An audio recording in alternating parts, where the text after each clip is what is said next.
Israel के 100 लड़ाकू विमानों ने ईरान के 20 सैन्य ठिकाने तबाह कर दिए। यह कार्रवाई ईरानी हमले के जवाब में 3 हफ्ते से अधिक समय में हुई है।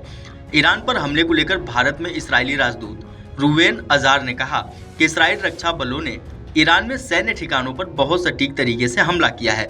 उन्होंने कहा कि जब आप इसराइल पर हमला करते हैं तो आपको एक कीमत चुकानी पड़ती है। रूवेन अजार ने शनिवार को नई दिल्ली में एक साक्षात्कार में कहा कि इसराइल हमेशा युद्ध विराम के लिए तैयार है।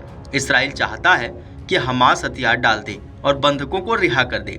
उन्होंने कहा कि इसराइल ने ईरान में सैन्य ठिकानों पर बहुत सटीक तरीके से हमला किया। हमने ईरान की वायु रक्षा प्रणाली को निष्क्रिय कर दिया और ईरानियों के पास मौजूद मिसाइल क्षमताओं, मिसाइल कारखानों और अन्य हवाई क्षमताओं को नष्ट कर दिया। ईरान अब पूरी तरह से बेनकाब हो गया है। हमने बहुत कुछ दिखाया है स्पष्ट रूप से कि जब आप इसराइल पर हमला करते हैं तो आपको एक कीमत चुकानी पड़ती है। ईरान अब अच्छी तरह से जानता है कि अगर वह इसराइल पर हमला जारी रखता है तो ईरान में किसी भी लक्ष्य तक पहुंचा जा सकता है। रूवेन ने आगे कहा कि अगर ईरान दोबारा इसराइल पर हमला करता है तो परिणाम बहुत खराब होंगे। इसलिए यह हमारा स्पष्ट संदेश है, यदि आप हम पर हमला करना बंद कर देंगे तो हम आप पर हमला करने से बचेंगे।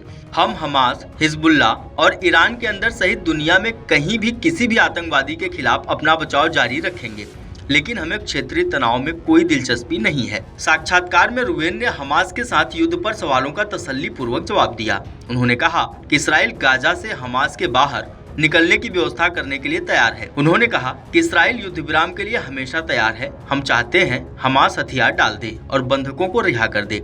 हम गाजा पट्टी से उनके बाहर निकलने की व्यवस्था करने के लिए तैयार है। हम उत्तर में एक तंत्र बनाना चाहते हैं जिसके द्वारा सुरक्षा परिषद प्रस्ताव पारित करेगी। अगर हमें वे विश्वास देते हैं तो हम क्षेत्र में स्थिरता फिर से स्थापित कर सकते हैं। रूवेन ने इसराइल के आत्मरक्षा अधिकार का समर्थन करने के लिए भारत को धन्यवाद दिया। उन्होंने कहा कि हम इस तथ्य से बहुत प्रोत्साहित हैं कि भारत ने आत्मरक्षा के हमारे अधिकार का समर्थन किया है।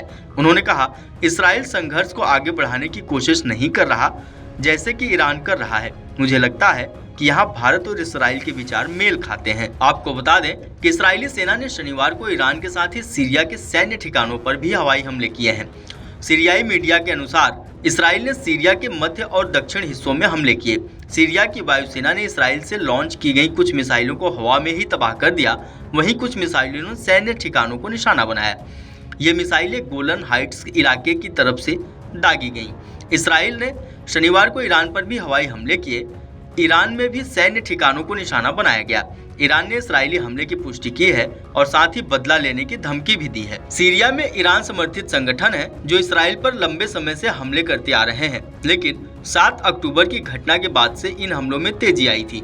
बीते दिनों में कई बार इसराइली सेना ने सीरिया में हवाई हमले किए हैं। इसराइली सेना गाजा में हमास नेतृत्व का लगभग सफाया कर चुकी है और लेबनान में हिजबुल्लाह नेतृत्व की भी कुछ ऐसी स्थिति है। यही वजह है कि अब इसराइली सेना ने सीरिया और ईरान के खिलाफ मोर्चा खोल दिया है। आपको बता दें, ईरान में इसराइल के हवाई हमले के बाद नागरिक उड़ानों को अगले आदेश तक रद्द कर दिया गया है। इसराइल ने कहा है कि ईरान द्वारा हाल के महीनों में इसराइल पर किए गए हमलों के जवाब में ये हमले किए गए हैं। इस ऑपरेशन में इसराइली वायुसेना और सेना के लड़ाकू विमानों, रिफ्यूलर विमानों और जासूसी विमानों ने हिस्सा लिया। सभी विमान सुरक्षित इसराइल लौट चुके हैं।